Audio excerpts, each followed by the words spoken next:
Tá aí, vamos agora em tempo real fazer a saudação aqui aos nossos integrantes do Tempo Real, como você já sabe. Primeira saudação a Lídia Brito. Lídia, boa tarde para você. Boa tarde, Joel, seu Elivaldo e a todos que nos acompanham. E nosso Elivaldo Barbosa. Boa tarde, Elivaldo. É isso, Joel, sou Lídia. Boa tarde para você também que segue nos acompanhando. Muito bem, os dois estão aqui porque nós vamos começar o nosso Tempo Real de hoje falando a respeito de novas regras no ProUni, que foram aprovadas no Congresso Nacional.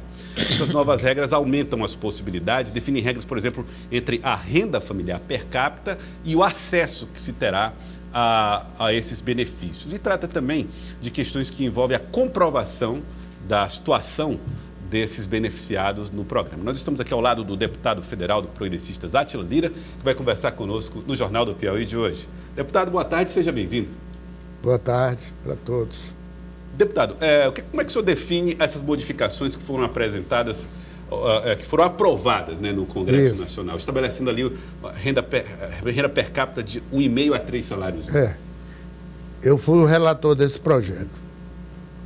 Todos sabem que o ProUni é um programa de bolsas do governo federal para alunos da rede pública federal. Rede pública, pode ser federal ou estadual. É um programa criado em 2005, já atendeu a 2 milhões e 500 mil alunos, e anualmente ele oferece em torno de 400 mil bolsas. Mas esse programa era exclusivo para a escola pública. E todo ano esse programa tinha de bolsas remanescentes, ou seja, que não eram aproveitadas, 20%, ou seja, 80 mil vagas ficavam disponíveis. Ou seja, tinha 400 mil no total. Aí 20% desses 400 mil sobravam. Certo.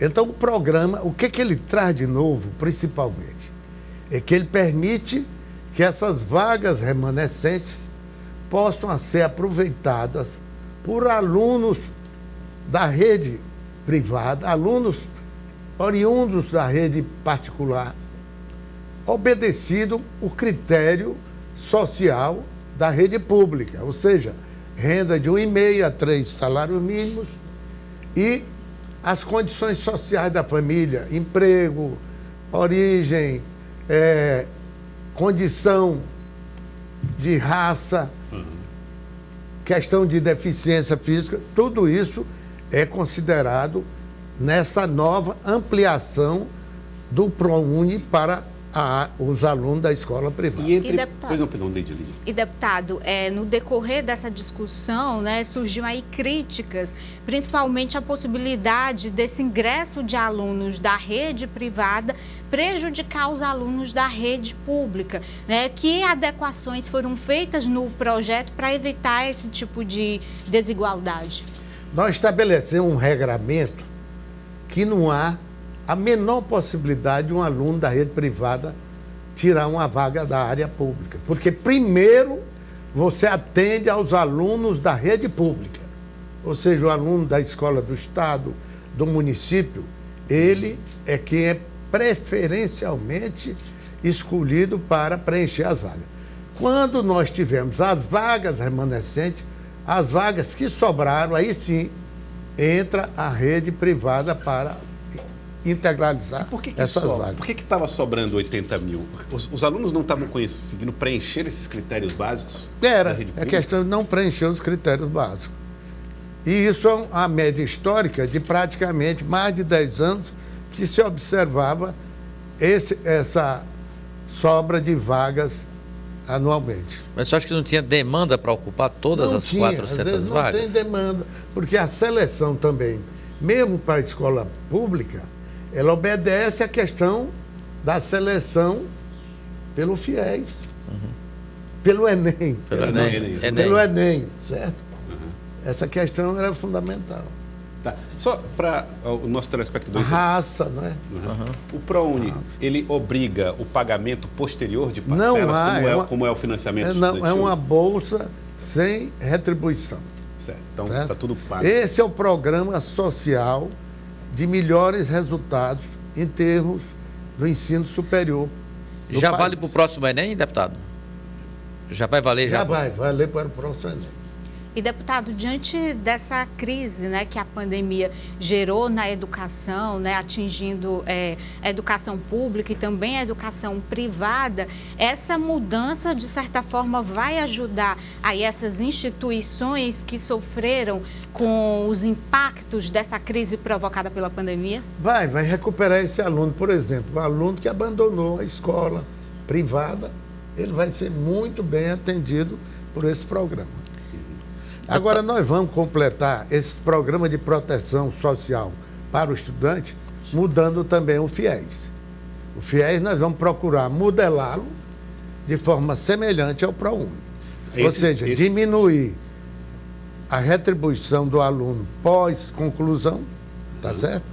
E uma seleção social. Porque os alunos do FIES têm um problema, eles ficam com uma dívida para ser paga no futuro, e isso está gerando um problema social importante. Encargos e tudo mais. E além de mais, está atendendo poucos. Nós tínhamos, em 2014, 700 mil vagas de FIES na rede nacional. Aí o pessoal, por orientação econômica, liberal, extremamente liberal, achou de reduzir essas vagas e hoje nós temos 100 mil vagas por ano. Quer dizer que é um absurdo. Mas eu creio que a política social para a juventude vai retomar o FIES dentro de uma ótica de proteção social, sobretudo para os que têm menor renda. Deputado, o senhor não será candidato à reeleição, não disputará a reeleição, vai concluir naturalmente o seu último mandato parlamentar na Câmara Federal. Agora, o senhor tem acompanhado de forma muito ativa até os movimentos desta pré-campanha. Do ponto de vista majoritário, o senhor que é do Progressistas, a principal referência de oposição no Estado, o senhor percebe competitividade no palanque oposicionista? O que o senhor projeta para essa disputa de outubro envolvendo o cargo de governo para o governo do Estado? Essa é uma eleição das mais competitivas que eu já vi ao longo da história política aqui no Estado. Ambos os candidatos ao governo são pessoas preparadas, que têm uma história de trabalho e uma história política respeitável. E o Ciro Nogueira lidera um grupo, que é um senador vencedor, trabalhador, é ministro, e o outro líder é o Wellington Dias, que é um homem que já foi governador 4 vezes. Então, são 2 grupos políticos que têm uma presença muito grande aqui no estado do Piauí. Então, portanto, é uma eleição difícil de se prever. Nós vamos ter um quadro nacional que poderá influir nesses resultados. Então, não creio que se possa dizer de antemão quem é o vencedor. Aliás, vai vencer quem tiver mais votos. E como é que o senhor acha que impacta, deputado, nessa estratégia da oposição, essa decisão de Silvio Mendes de buscar não se alinhar ao presidente Jair Bolsonaro? Isso é um pensamento que a gente respeita do nosso candidato Silvio Mendes. Ele não se alinha com o Bolsonaro e, portanto, não vai fazer palanque para o Bolsonaro. O partido dele, que é a União Brasil, terá candidato próprio ou vai liberar os candidatos do partido. Então, é perfeitamente compreensível, todo mundo sabe que o Silvio Mendes é um homem definido, de princípios. Ele é uma pessoa que tem os traços do Al-Ferraz, certo? Você vê traços de Al-Ferraz em cima? Traços, o Al-Ferraz... Quais seriam eles? Foi o grande... ele é um homem muito apego aos princípios dele, não é populista, tá certo? E isso tudo faz com que ele não se entrose com o Bolsonaro, que é outro estilo. Não ser populista é uma característica que o senhor acredita que carrega que tipo de consequência? A população está procurando hoje escolher candidatos que tenham maior responsabilidade com a administração pública.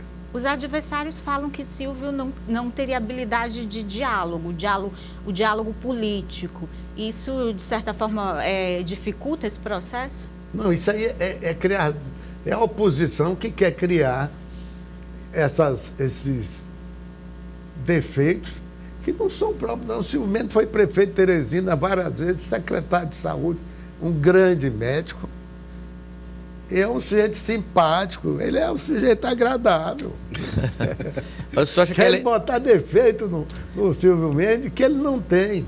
Mas o senhor acha que a eleição presidencial interfere também no Estado? Interfere, porque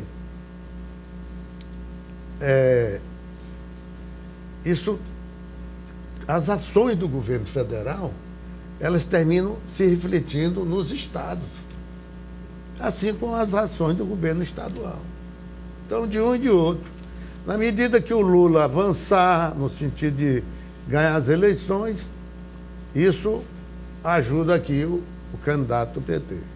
Mas na medida que o Bolsonaro, mesmo o Silvio não sendo alinhado com ele, e sim o Ciro Nogueira, isso também fortalece, por quê? Os prefeitos só votam no governo enquanto o governo for vencedor e der dinheiro para eles. E aí eles sabem que se o Bolsonaro ganhar essa parada, vamos dizer, mostrar que está ganhando, eles todos vão acompanhar o caminho do Bolsonaro. Mas a gente tem essa movimentação que a gente tem visto de prefeitos indo para cá, indo para lá, isso pode mudar esse cenário até o momento do dia 2 de outubro? Pode, muda. Depende dos agrados. Esse pessoal é em função dos agrados. Perspectiva de poder está em jogo? Perspectiva de poder. Não tem nada de ideologia. Nada de compromisso com os candidatos. É em função dos interesses locais. Então essas filiações aí, nada é a mesma coisa? Hein? Essas filiações e nada é a mesma coisa? Não, rapaz. É claro que quando o sujeito muda, já está num lado, mudou para o outro, ele não vai mais. Eu creio que é o mínimo de responsabilidade o sujeito ficar onde está.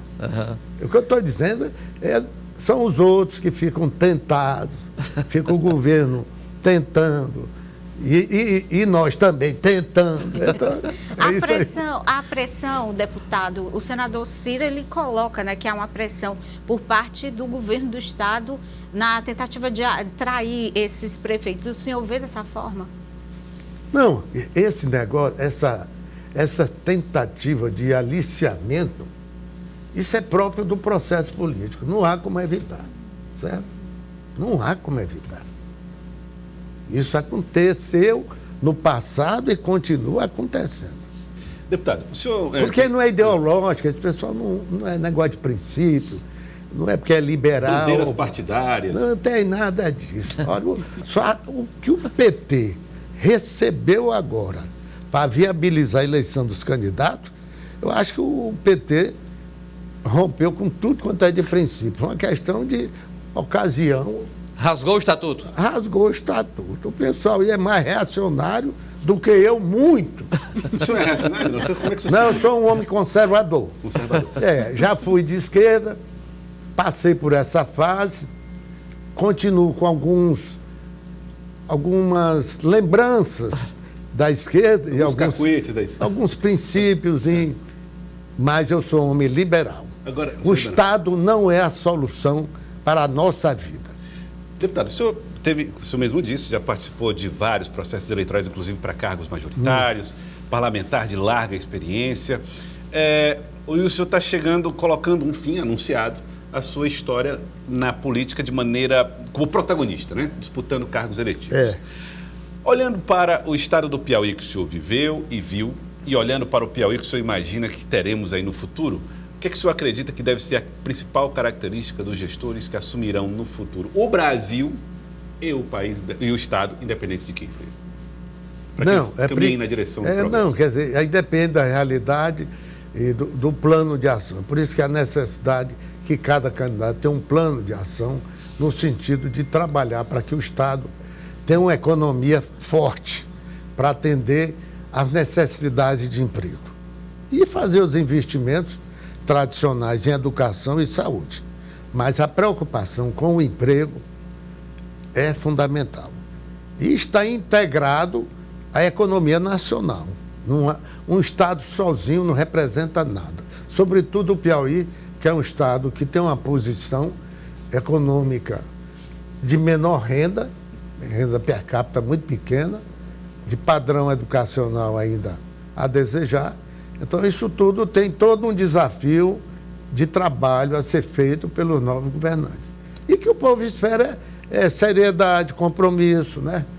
respeito à coisa pública e trabalho, muito trabalho. Só que eu não sou muito favorável à expansão do Estado na economia, porque ela é negativa, é maléfica e ineficiente. Quero agradecer ao senhor, deputado. Obrigado pela participação aqui no Jornal do Piauí de hoje. Muito obrigado. Muito obrigado, bom recebê-lo. Deputado Átila Lira, do Progressistas.